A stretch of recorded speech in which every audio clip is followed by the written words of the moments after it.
Hi! Hello! Welcome to నా చిన్ననాటి కథలు. దసరా పర్వదినం గురించి ఆ కథ ఏమిటో మీకు చెప్పాలనుకుంటున్నాను. అదేంటో వినేద్దామా మరి?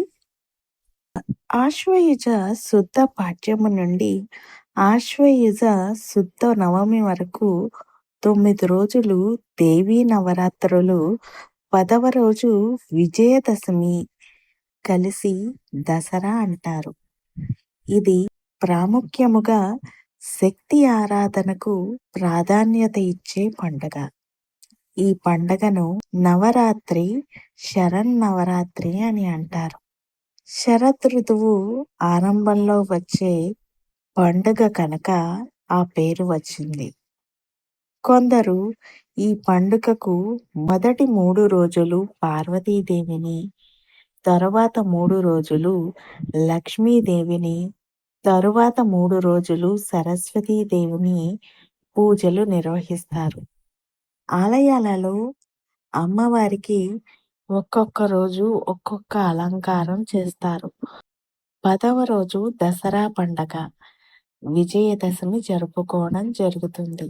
విజయదశమి దసరా చెడు మీద మంచి సాధించిన విజయానికి గుర్తుగా ఈ పండగను విజయదశమి అని పిలుస్తారు.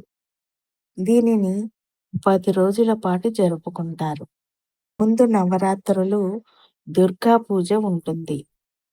విజయదశమి రోజు చరిత్ర ప్రకారం రాముడు రావణుడిపై గెలిచిన సందర్భమే కాక పాండవులు వనవాసం చేసి వెళ్తూ జమ్మి చెట్టుపై తమ ఆయుధాలను తిరిగి తీసిన రోజు. ఈ సందర్భముగా రావణ వధ, జమ్మి ఆకుల పూజ చేయడం ఆచారం. దైత్వ వంశానికి ఆశాదీపంలా జన్మించిన మహిషాసురుడనే రాక్షసుడు అంతరంగిక మిత్రులతో సమాలోచన చేసి మరణం లేని జీవనం కోసం మేరు పర్వత శిఖరం చేరి బ్రహ్మదేవుని గురించి ఘోర తపస్సు చేశాడు.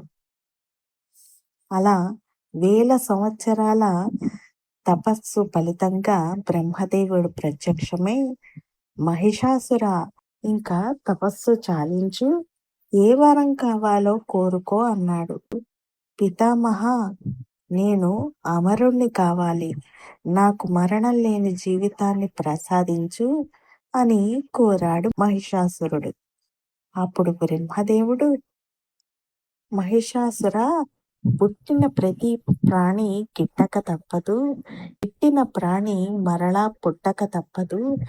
జనన మరణాలు సకల ప్రాణికోటికి సహజ ధర్మాలు.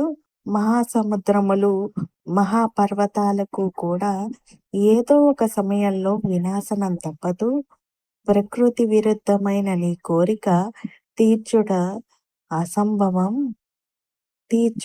అసంభవం కనుక నీ మరణానికి, మృత్యువుకు ఒక మార్గం విడిచిపెట్టి ఏ వరమైనా కోరుకో అన్నాడు. అప్పుడు మహిషాసురుడు, అరే, ఆడది నా దృష్టిలో అబల, ఆమె వల్ల నాకే ప్రమాదము రాదు కనుక పురుషుడి చేతిలో నాకు మరణం రాకుండా వరం అనుగ్రహించు అని కోరాడు.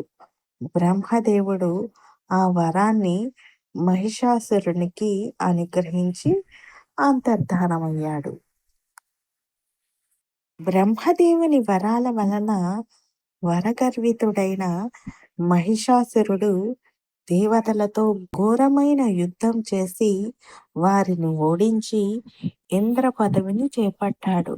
దేవేంద్రుడు త్రిమూర్తులతో మొరపెట్టుకొనగా మహిషునిపై వారికి రగిలిన క్రోధాగ్ని ప్రకాశవంతమైన తేజముగా మారి త్రిమూర్తుల తేజము కేంద్రీకృతమై ఒక స్త్రీ రూపం జన్మించింది.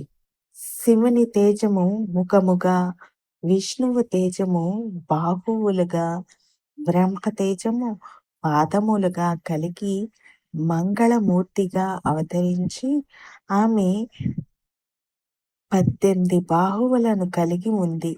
ఆమెకు శివుడు శూలమును, విష్ణువు చక్రమును, ఇంద్రుడు వజ్రాయుధమును, వరుణదేవుడు పాశము, బ్రహ్మదేవుడు అక్షరమాల కమండములను, హిమవంతుడు సింహమును వాహముగా ఇచ్చారు. ఇలా సర్వదేవతల ఆయుధాలు సమకూర్చుకొని మహిషాసురుని సైన్యంతో తలపడి భీకరమైన పోరు చేసి మహిషాసుని తరపున పోరు చేస్తున్న ఉదత్రుడు, మహాహనుడు, అసిలోముడు, బిడాలుడు మొదలైన వారిని సంహరించిన తరువాత మహిషాసురునితో తలపడినది. ఆ యుద్ధములో ఆ దేవి వాహనమైన సింహము శత్రువులను చీల్చండాలేడింది. దేవితో తలపడిన అసురుడు మహిషి రూపము, సింహము రూపము, మానవ రూపముతో భీకరముగా పోరు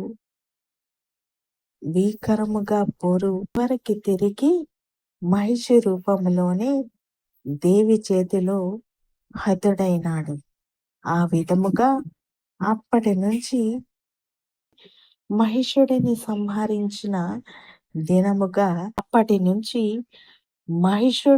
సంహరించిన దినము దసరా పర్వదినముగా పిలువబడింది. అదే విజయదశమి.